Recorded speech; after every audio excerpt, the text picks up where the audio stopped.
The voters of this state, by a 2-to-1 margin, adopted an amendment to the Oklahoma Constitution to provide that the income from that lawsuit would go into a constitutionally protected trust, that only the interest could be spent, and it must be spent on what the lawsuit was all about, and that was the health of the citizens of the state of Oklahoma.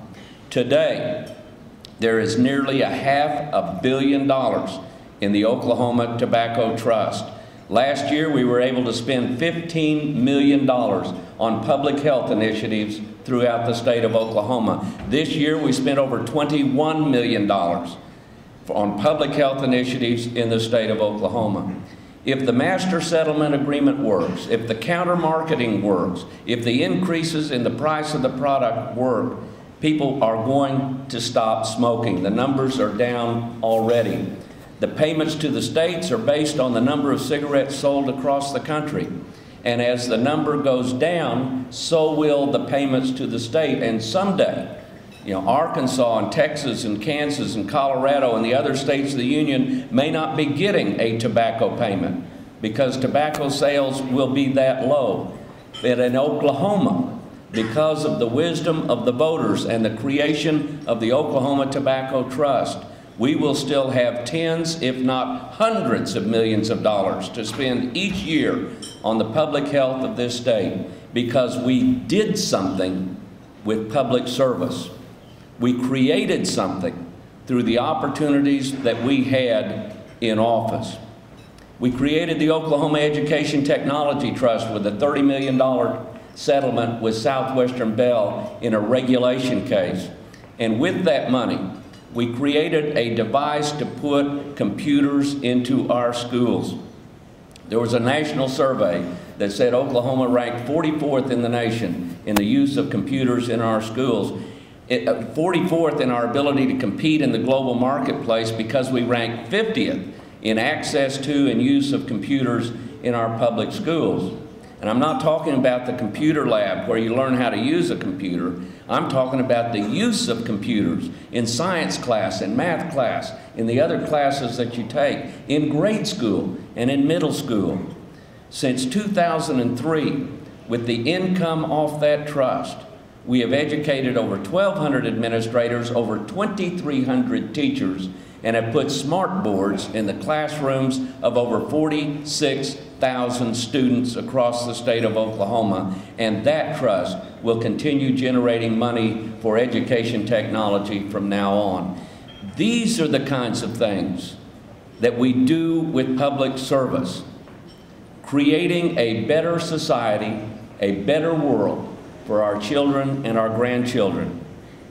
We're engaged in litigation today in eastern Oklahoma and western Arkansas over the purity of the waters in the Illinois River.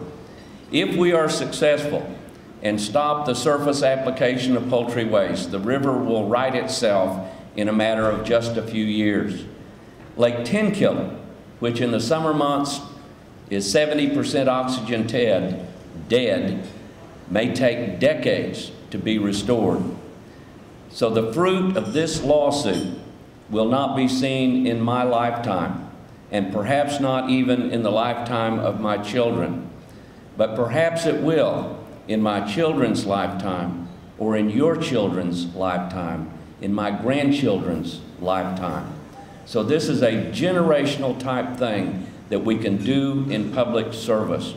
I'm so grateful for the opportunities that I've had as Attorney General of the state of Oklahoma.